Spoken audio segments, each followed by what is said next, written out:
తిరుమల శ్రీవారి లడ్డు కల్తీని వ్యవహారం దేశవ్యాప్తంగా దుమారం రేపింది. గత 5 ఏళ్ల పాలనలో వైసీపీ అధినేత మాజీ సీఎం జగన్మోహన్ రెడ్డి టీటీడీని భ్రష్టు పట్టించారని అధికార పార్టీ హిందూ సంఘాల నాయకులు మండిపడుతున్నారు. ఈ నేపథ్యంలోనే రేపు సాయంత్రం జగన్ తిరుమలకు రానున్నారని సమాచారం.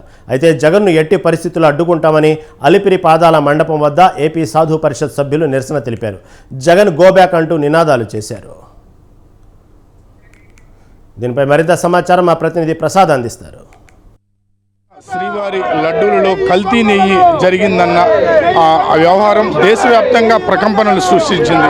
ఈ నేపథ్యంలో దీనికి కల్తీ నెయ్యి వ్యవహారానికి ప్రధాన కారకుడు గత ముఖ్యమంత్రి జగన్మోహన్ రెడ్డి కారణం అంటూ అటు అధికార పార్టీ నాయకులతో పాటు హిందూ సంఘాలు ఆరోపిస్తున్నాయి. ఈ నేపథ్యంలో జగన్మోహన్ రెడ్డి శుక్రవారం సాయంత్రం తిరుమలకు రానున్నారు. అయితే జగన్మోహన్ రెడ్డిని అలిపిరిలోనే అడ్డుకుంటామని ఆయన తిరుమల శ్రీవారి ఆలయాన్ని అపత్రం చేశారని చెప్పి ఆయనను ఎట్టి పరిస్థితుల్లోనూ తిరుమలకు అనుమతించమని చెప్పి సాధు సంఘం నాయకులతో పాటు హిందూ సంఘం నాయకులు ఇక్కడ అలిపిరి గరుడ విగ్రహం వద్ద ధర్నా చేస్తున్నారు.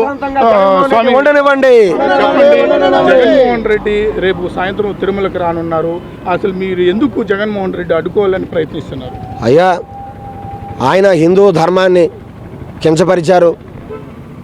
సాక్షాత్తు కలియుగ ప్రత్యక్ష దైవం వెంకటేశ్వర స్వామిని మోసగించారు. ఎంత మోసం అంటే ప్రసాదాన్ని కల్తీ చేయడం అంటే అది చిన్న చిన్న మోసం కాదు. దేశ విదేశాల్లో హిందువులందరూ గుండెలు పగిలేటట్లుగా ప్రపంచంలో ఏ మతానికి జరిగిన అన్యాయాన్ని హిందూ మతానికి లడ్డు కల్తీ చేయడం ద్వారా హిందువుల తాలూకా మనోభావాల్ని కాలరాశారు. 5 సంవత్సరాల పాలనలో ఏ రోజు ఆయన ముఖ్యమంత్రిగా ఉండి డిక్లరేషన్ మీద సంతకం కూడా పెట్టలేదు. తన భార్యను తీసుకొని బ్రహ్మోత్సవాలకి ఏ రోజు ఆయన రాలే.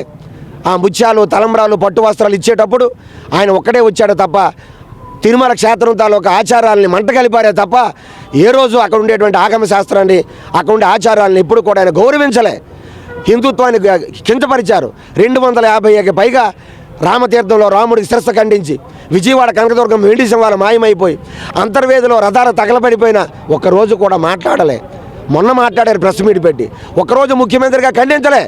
కనీసం హోంమంత్రి కానీ మంత్రులు కానీ ఎవరు హిందువుల పక్షాన కనీసం ఒక మాట కూడా మాట్లాడలే. ఈరోజు గుర్తొచ్చిందా హిందుత్వం? ఈరోజు గుర్తొచ్చిందా వెంకటేశ్వర స్వామి? ఈరోజు మీకు తిరుమల కావాలా? ఒక పక్క మోసం చేసి హిందువులకు మట్టి కొట్టి వెంకటేశ్వర స్వామికి తీరని అపచారం చేసి ఏ ముఖం పెట్టుకొని వస్తారు తిరుమల? మీరు తిరుమల రావడానికి ఎట్టి పరిస్థితుల్లో మీరు అర్హులు కాదు. తక్షణమే వెనక్కి వెళ్ళిపోండి.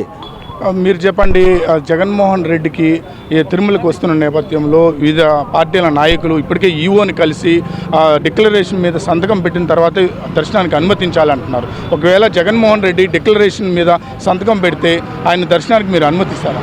ఒక డిక్లరేషన్ మీద సంతకమే కాదండి, అతను ఒక్కరే కాదు, కుటుంబ సమేతంగా ఏమి వాళ్ళ భార్య బిడ్డలతో పాటు జెరూసలేం వెళ్ళి ఆనందంగా రాగలిగిన అతను ఇక్కడ తిరుమలకు వచ్చి తిరుపతికి వచ్చి మా దేవుడి మీద నమ్మకం ఉందని కుటుంబ సమేతంగా ఎందుకు చెప్పలేకపోతున్నాడు?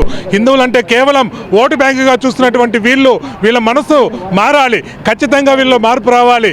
డిక్లరేషన్ మీద సంతకం పెట్టిన తర్వాత తిరుమలకి వెళ్ళి ఏంటి అక్కడ ఏ గతంలో జరిగినటువంటి కోడికత్తి డ్రామానో లేకపోతే కంకర్రాయి డ్రామానో ఇంతవరకు తేలలేదు.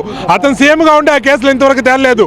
అలాంటి సంఘటన ఏదన్నా అది తిరుమలలో జరిగిందంటే తిరుమల పవిత్రత ఇప్పటికే గంగపాలైపోతుంది. ఇది ఇంకా ఇలాంటి రాజకీయ కోణం ఏదైనా జరిగిందంటే ఏంది హిందువుల పరిస్థితి? మా తిరుమల యొక్క పవిత్రత ఏమి కావాలి? ఏ విధంగా దాన్ని మేము ప్రక్షాళన చేసుకోవాలి? మేము వేడుకుంటున్నామయ్యా, దయచేసి పూర్తి బాధ్యత అతందే ఉండాలి. కొండ మీద ఏమి జరిగినా కానీ బాధ్యత తందే అని తన డిక్లరేషన్ ఇచ్చి ఏడుకొండల స్వామి మీద అపూర్ణమైనటువంటి నమ్మకం ఉంది అని డిక్లరేషన్ మీద సంతకం పెట్టాలి. అది కుటుంబ సమేతంగా. ఏదో రాజకీయాల కోసం హిందువుల ఓటర్లు మిస్ కాకూడదనే వాళ్ళని ఓదార్చే దానికోసం తిరుమలలో ఓదార్పు యాత్ర లేకపోతే ఇంకొకటో పెట్టకూడదు. ఆయన వస్తే ఖచ్చితంగా అలిపిరిలోనే అడ్డుకొని తీరుతామని సాధు సంఘం పరిషత్ నాయకులతో పాటు హిందూ సంఘం నాయకులు కూడా హెచ్చరిస్తున్నారు. కెమెరామెన్ లోకేష్తో ప్రసాద్, సుశాంత్ రెడ్డి, తిరుపతి.